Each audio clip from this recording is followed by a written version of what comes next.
I'm going to talk about the application of AI to email, and the reason why I've chosen email is that we, archivists and records managers, have got experience of email accounts at every stage of the record lifecycle, and that's because email came in nearly 30 years ago. So we've got email accounts on live systems. We've got the email accounts of people who've left the organisation and they've got an inactive email account as a legacy record on organisational systems. We've got email accounts that originating organisations have identified as being important enough to warrant permanent preservation, and it therefore needs to be sensitivity reviewed and transferred to a historical archive. And we've got email accounts in historic archives, both institutional archives that look after the records of governments and special archives that are interested in the correspondence of significant statespeople, writers, etc. And we know that there are at least two major points at which we experience difficulty with email accounts. And those points are, firstly, the transition between a live email account of someone in the organisation and an inactive email account when someone's left. And the problem there is that originating organisations have not yet developed the capability to allow a new person in post to access the business correspondence of their predecessor. And the second roadblock comes at the point at which that relatively small percentage of email accounts that are worthy of permanent preservation are transferred to an archive. And the roadblock there is that neither originating organisations nor archives have yet got the capability to sensitivity review an email account to the point at which they are happy for a researcher to have free access to the whole of that email account. And Lise, who's going to talk after me, is an expert on the researcher experience with email. So, my first hypothesis is that we'll know that we've been successful with AI for email when those two roadblocks become less of roadblocks and more, and we are able to work with emails at that point. So just going to run through three things. First of all, let's understand why email is behaving in this way, because those two roadblocks were not there before email. I'll look at the way email is organised and what the implications are of that for record keeping. And I'm going to finish by thinking about what the strategic choices that practitioners have in applying AI to email. And my focus is going to be at the far left of this diagram. My focus is going to be about email on live systems, because I think the application AI can be applied to email at any point at that life cycle. But each point of that life cycle poses different opportunities and different challenges. So the benefit of working at the far left on live systems is that you get the benefit of any distinctions you've made all the way through the process. The second benefit is you get the interest of the providers of email systems like Microsoft and Google, who themselves possess AI capabilities. And the third benefit is you get the potential to reach the engagement of end users who've got a knowledge of their material. However, the key challenge is that at that far left of the diagram is the point at which the sensitivities are most acute. So operating with AI at the far left of the live system is the highest risk point at which to operate with AI. So thinking back to when email came in and what change it brought, when you think about record systems, why do organizations need to function as record systems? It's because they interact with the outside world and they need a record of that interaction. And the way they interact with the outside world, the way they move messages, data, documents between it and the outside world is through communications channels. And when email came in the 1990s to supplant hard copy post, that ushered in the digital world. The world didn't feel digital until email became the main mechanism by which document data and messages moved into and out of organizations and around organizations. And that change was partially a change from analog to digital, but in record keeping terms, it wasn't the fact that communications were now digital rather than analog that made the difference. What the real difference was that with analog correspondence, an organization had complete freedom as to how it organized its own correspondence, because literally the correspondence came in bags and was dumped at the door of the post room, and from that point on each organization could do its own thing and have its own way of organizing correspondence. However, when email came in, what email essentially is a data exchange protocol which enables one person or organization's email system to pass on data to another person or organization's email system.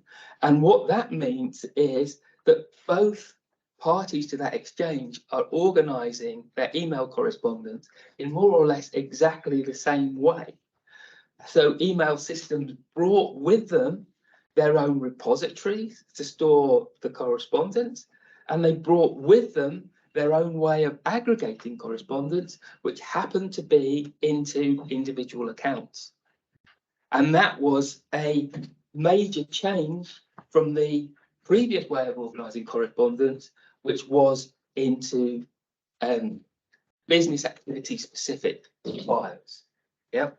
And from a records management point of view, that is not necessarily a good change. That is not a good change. And aggregations are absolutely crucial to records management, because aggregations are the basis for which we apply rules to records, and the most important rules are access permissions and retention permissions.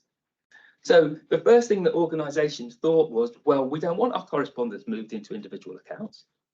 We want to move it out of individual accounts. And what did they find?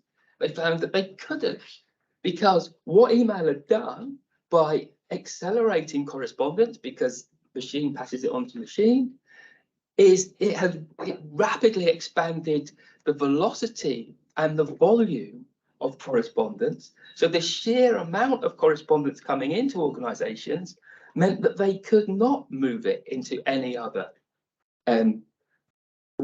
form of aggregations on any sort of scale. So the impact this has, if we look at records management theory, so email systems aren't the only system that aggregates stuff, right? So any corporate multi-purpose system, any system that an organization could use for anything, has to aggregate content. And the reason why it has to aggregate content is that it has to, from the very first second, from the very first microsecond, it has to apply access permissions to content, because you cannot let everybody see everything on these systems. Yep. So when I join an organization, I'm given access to an email system. I'm not given access to the whole system. Someone set me up an email account and set the access permissions on that email account so that I can access it. And it's only from that point that I can actually use it. Yep. Now, that means that whereas there are many different ways in which you can order a corporate system like an email system. So if you think of an email system as a corporate correspondence database, even without AI, you could reorder that alphabetically, chronologically, by file size, by creator name, by title, right? And that can be done just within the metadata of the email, of the emails, yeah? But they can't be used as aggregations because you can't set access permissions on the basis of whether a person's family name starts with one particular letter or another, or whether it came in January instead of March. Yeah. The only three ways in which you can aggregate a corporate system is by individual, by team, or by work activity. Yeah, because if you've got aggregations on each of those bases, you can allow access to the individual themselves, to the team, or to the people carrying out that work. Yeah. And those three sets of those three different ways of managing correspondence, of aggregating correspondence, have different levels of precision. Yeah. So the most precise way of organizing content is by business activity. One aggregation per specific instance of a business activity. That's the most precise way we can apply retention and access rules. If you have team-specific aggregations, as you have on collaborative systems, then because each team performs a range of business activities, that's less precise. Yeah, so the retention rule and access rules you can apply is less precise. And if you do an individual specific way of aggregation, you've got even less precision, because if it's a communication tool, what you bring into the fact there is that an individual doesn't just have activities to perform, they have a personal life, they have a social life within the organization, and almost inevitably there will be personal information and social information and trivial content that builds up within that account. And it's for that reason that we have those problems at those specific points of the email life cycle. And it's really the thing we need to think about is, how do we use AI to improve the precision of those emails that are currently organized within email accounts? And if you ask records management theory, what should we do about this? What's the best way of organizing correspondence? You will get two different answers, both of which are valid in records keep management theory, but which at this current point of time appear to be pushing us down different paths. So the first key principle of records management theory, which goes back to Theodore Schellenberg, is that the most precise way of applying records retention rules involves you aggregating records by business activity.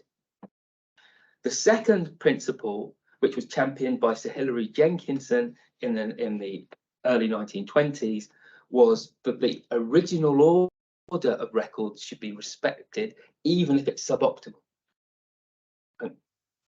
So those two things are pushing us in different directions. The first principle pushes us towards saying, well, let's completely reorganize email using AI onto a business activity basis. The second one pushes us to saying, well, actually, we need to preserve the fact that the correspondence was worked on in individual accounts, but we need to remediate the email accounts and separate out the personal and trivial, etc., and make the email accounts more manageable. So that leads us to three strategic choices that anyone thinking of applying AI in live email systems needs to think through. The first is, who is going to do the training of algorithmic models? The second is, what should we ask those algorithmic models to do? And the third is, how are we going to monitor that those algorithmic models are working safely and well? So to take the first one, who's in the best position to train algorithmic models on live email systems? And I think the thing to bear in mind here is that one of the riskiest points of applying AI to sensitive data such as live correspondence on a live email system is the actual training itself. So if you think about from an information security perspective, if you were an in-house team and you wanted to train an AI model to operate on live email accounts to make distinctions for record keeping purposes, you as a team would have to be given access to some of those live email accounts to train the model. And that in itself, from an information security perspective, poses a risk already. So inherently, running algorithmic models trained elsewhere might be perceived as less risky from an information security perspective, because if you have a model that arrives in your organization that makes a given distinction and you can just roll it out over or have it injected into your email system, there doesn't have to be any exchange of information to your central team as to what's actually in those accounts. And therefore, I think that the providers of email systems like Microsoft and Google are in a better position to train algorithmic models on live email systems. Remember, I'm only talking about live email systems. I'm not talking about legacy or email further down the track, than our in-house teams. They also obviously have an advantage in their better access to big data, their better understanding of what's going on underneath the hood of their systems, their better knowledge of what's coming down the line in terms of any changes to the capabilities on their systems, and the sheer amount of data scientists that they have working for their organizations. Of course, the disadvantage is they don't know your needs, and they're working for a generic massive set of organizations rather than for you specifically. Microsoft and Google are already injecting, as we know, AI models into their email systems and into the cloud systems that they provide, that email systems are a part of. Yeah.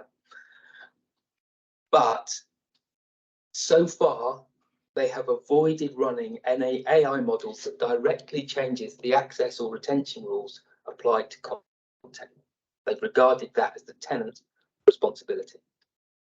And what they've really focused on is deploying AI that enables individual end users to make more productive use of the content that they already have access to. So if we accept the hypothesis that on live systems it's really going to be Microsoft and Google that are going to make the running with AI models, then one of our challenges is to think, A, what can we use the AI models that are already there from Microsoft and Google? To what extent do they support access or retention decisions? Because obviously, if they're making distinctions, we can use those distinctions to make our access or retention rules, or to flex our access and retention rules. And the second is, how do we influence them, or how do we seek to influence them to develop those models in ways that are more helpful for us in applying access and retention rules? So two key AI models running on email in Microsoft 365. Focused Inbox has been along a while. Copilot is coming in as we speak. So Focus Email just aims to make a binary distinction in someone's email account within Microsoft 365. It just creates two tabs. One is called Focused, and that's as the email that the AI model thinks the individual is going to be interested in and will engage in and might reply to. And the other is called Other, and that has the information that the AI model predicts the individual might not even want to read, and certainly is unlikely to want to reply to. Copilot is an AI model that aims to generate content for an end user. It's a large language model, and it does so on the basis of the information that an individual already has access to within the M365 tenancy, and obviously a large part of that is the individual's email account. So if we look at the focused inbox, it's making a distinction that is quite useful for record management, but doesn't go as far as we would ideally like. So the distinction that the focused inbox makes is that in the focus tab, it has business emails, but it also has social and personal emails because the individual is likely to be interested in those and may want to reply to those. In the other tab, it has trivial and unsolicited emails. So the other tab is useful because you could imagine a records manager saying when an individual leaves, given the fact that the individual has worked with the focus another tab and has had the opportunity to retrain it or turn it off, if they haven't turned it off and if they haven't retrained it, we can assume that they've tacitly accepted that this model is working well enough for us to say, you know what, we don't need the correspondence that was in the other tab. So that gets rid of a lot of the kind of circulars, message board posts, all of that stuff, which is low-hanging fruit, but it still enables a filter. But it leaves a further filter that hasn't been made that is really, I think, the first priority for us. And that's a filter between, on the one hand, the business emails, i.e. the emails that have arisen from an individual's role, and the trivial and unsolicited, the social and personal emails of the individual. And don't forget, it's that personal email that causes the first big blocker in managing email through the life cycle, which is that it prevents us allowing their successor in post from having day-to-day access. So that's the first thing to engage with Microsoft on, is to try and interest them in making that further distinction in some way. I think that Copilot gives us also an angle to engage with Microsoft, because if it's true that Copilot will, in time, make a major difference to an individual's productivity, if that becomes the case, then because so much of the intelligence it gleans and uses is from an individual's email account, so from other individual accounts like Chat or OneDrive, then when the individual end user leaves employment, when their successor comes in, their successor's got access to stuff in the shared areas that the individuals use, perhaps SharePoint document libraries, Teams channels, etc., but doesn't have access to the stuff in their individual accounts. So what you'd suddenly have is a drop off in Copilot's effectiveness because it's got much less information to work on to help the new person in post. So if and when Microsoft noticed that happening, then Microsoft have got an interest in solving the problem that I posed in the previous slide, which is separating out that personal email. Because if you could get to a point where you could say to an individual as they're working in their live email account, oh, is this making a good separation of your business from your personal and social? And if they say yes, you could ask them a follow-up question, which is, and would you be prepared for your successor to see your business email?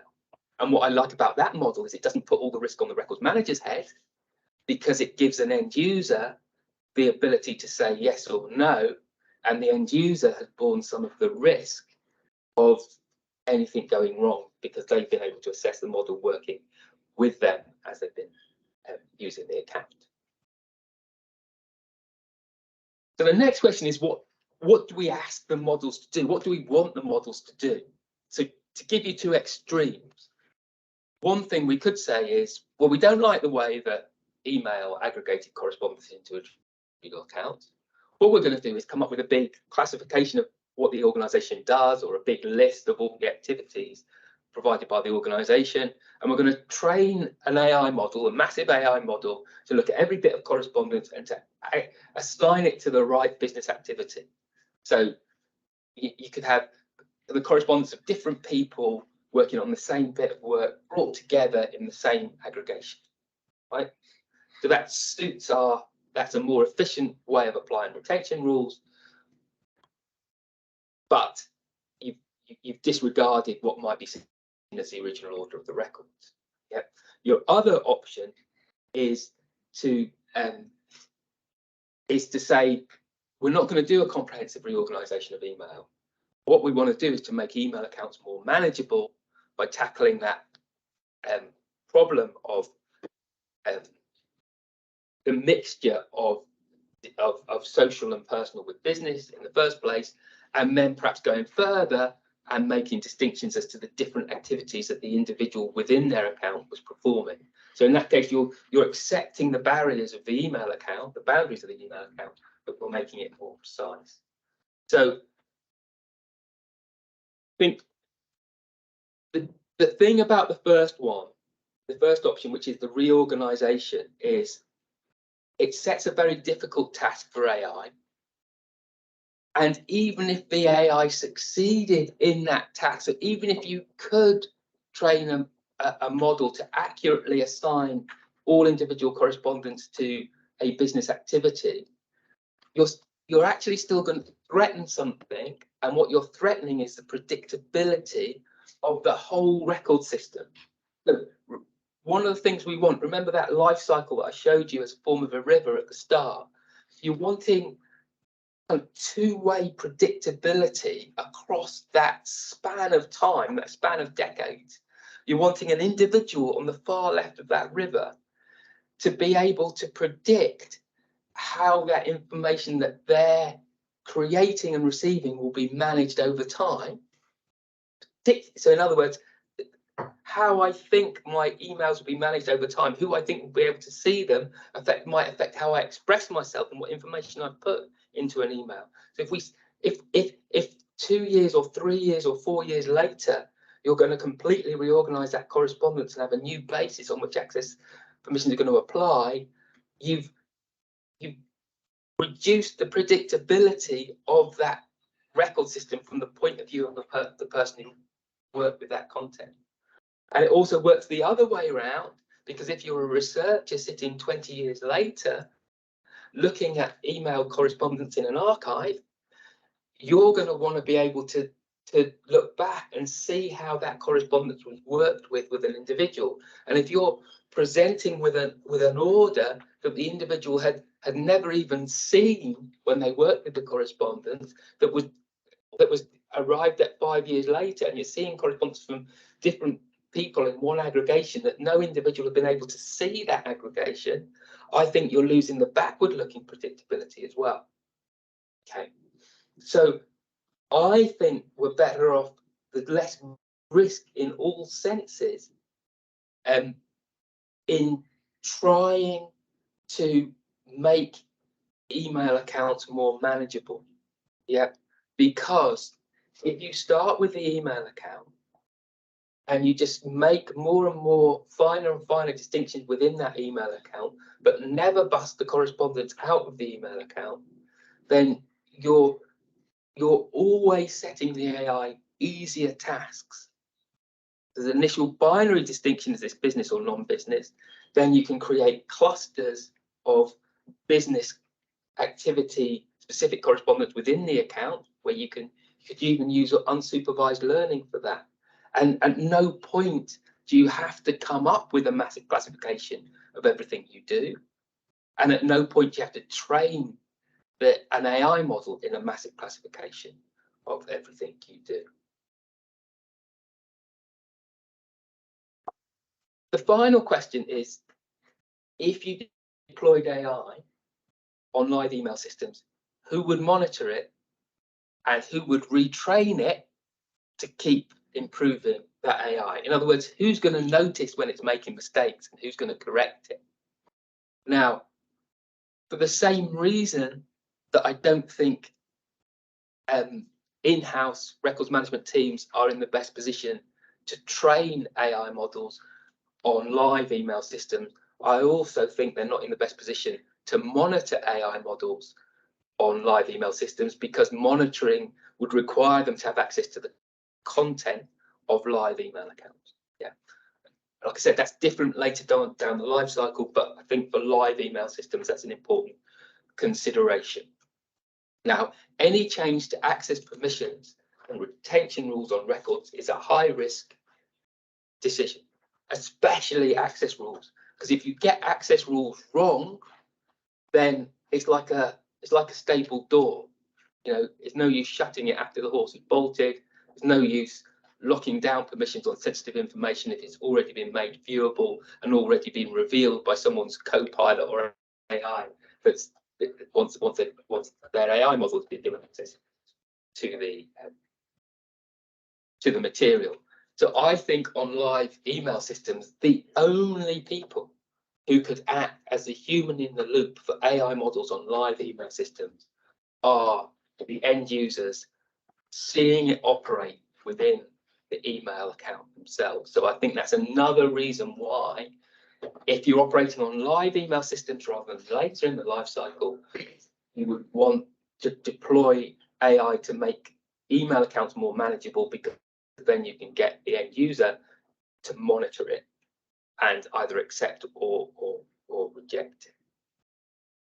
So I think this is what we should, in the first instance, be working towards. This is a three-step model where the first step doesn't need any AI at all, because the first step is you're saying there are X numbers of people in my organization, and I'm going to assign a small percentage of the email accounts to be kept over the long term, a certain percentage to be kept over the medium term, and a fairly big percentage to just be kept in the short term, because the responsibilities of the individual were not of such a level as to warrant that correspondence to be kept over the medium or long term. So that's a first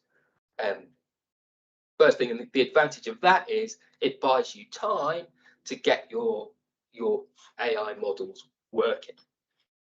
The second step, I think, is to make that basic filter between the business correspondence of an individual within an email account and the personal, trivial, social, and reference correspondence.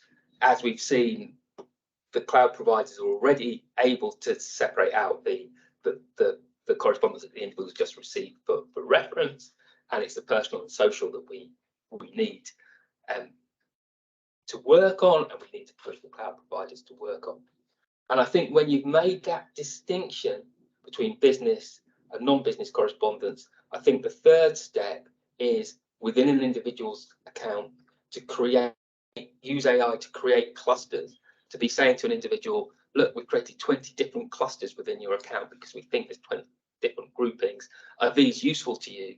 And then the individual being able to say, no, they're not useful to me, and do a bit of retraining. So it fits with the cloud provider's ethos of we're trying to make the individuals more productive, but it's doing it in a way that means that you can also ask follow-up questions like, oh, can you let your successor, are you willing to let your successor see these? And when you get to sensitivity review time, it means instead of looking at a whole email account and trying to sensitivity review it, you can look at the clusters. You can it's much easier, I think, to reach a point where you can say, this particular cluster for this particular activity, this has been sensitivity reviewed, this can be cleared, this can be viewed by the public, rather than a whole massive email. That's all I've got to say. So much, James. Thank you. My pleasure. Okay, wait, you can stay here if you want. Yeah, this seat. I'll pick this seat. Thanks, Rob. Okay. Do you want to? Oh, great. Yeah. Thanks, Lee. Okay. Yeah. Okay, fantastic, everyone. So we have time perhaps for one question from people in the room and, one comment or question from people online. So shall we start with people in the room, perhaps? Any questions for James? Yes. So, I mean, different organisations are changing at different paces, but in my organisation especially, the core business and decision making is no longer taking place through the exchange of email. It's going on Teams or chat or yeah, other such channels. So that's, I mean, Teams being part of Microsoft ecosystem, obviously they've got AI systems there as well. But how does this, the kind of concept, apply? How can it be applied? Yeah. So the similarities and differences between chat and email. The similarities are that chat still organises the majority of correspondence by individual account. So you can post to channels, but most organisations are finding that the vast majority of correspondence on Teams is going through from individual to individual or individuals rather than through channels. So that's the first similarity. The second is that it's regarded as a disruptive technology when it first comes in. So at the moment, it's still regarded as disruptive technology, and amongst the records management keeping professions, there is as yet not much will to think about keeping a percentage of chat accounts over the medium or long term. Now, whether that changes in part depends on the trajectory of chat as a technology. For example, chat started off as very much just for internal correspondence. As more and more people have gone on to these platforms, there's been much more of a possibility to chat across organizational boundaries. And the more that happens, the more organizations will want to keep some chat accounts over the long term. So, so that might drive change. The other difference, when we think about the difference, is that chat stores things in a different way. So both Microsoft email is email because it's a common internet protocol. There's no protocol behind chat. It's a proprietary technology. So Microsoft Chat is built differently from Google Chat, and it's very much dependent on the fortunes of the particular providers. And I think also each email is a different object, whereas each chat message doesn't actually create a new object. So with chat, I think you're going to be driven to manage on a conversation by conversation basis rather than a message by message basis or thread by thread basis. But ultimately, all I would predict is that the other thing I think is the same is it's the same dilemma. It's the same theoretical dilemma. So there's no right or wrong on this, and each different record manager will tell you a different thing. But you've got a choice as a record manager as to whether you think the original order is most important. So if chat has become more important in my organisation, I will need to preserve some chat accounts over time, or whether you think that actually we should aim for things to be organised as precisely as possible, in which case you're going to push people to identify important chat messages and put them in a different medium, whether that medium is email, which is a bit ironic because it's or into Teams channels or SharePoint sites. Okay, fantastic. Thank you, James. A quick, perhaps a quick response to a comment in the chat. So Liv says the big challenge are emails that start with personal chat and then state the business information. Yeah. So that's the significance of emails. So would you like to respond to that, perhaps? I think this is a really good point. So I think, when I talked about if you divided business email from personal email, I still don't think that you can reach a point where you can say we'll make email correspondence as accessible as analog correspondence was. But for that reason, if I wrote to an individual in the analog age, I would expect it to be seen and handled by other people, not just the recipient. And someone in the post room might open it, might be seen in an in-tray whereas with an email, it's direct to the individual. It gives almost a false sense of security to the individual, so you get more personal information. So that's why I think you've almost got to respect that and say to an individual, look, we've reached a point where the AI can separate your business email from your personal and social, and we haven't reached that point yet, but it's surely possible.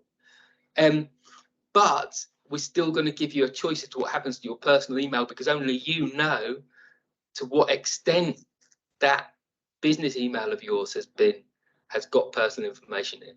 And the more you cluster within that to get it into smaller and smaller chunks for them to make that decision, the better. Because ultimately it's inseparable.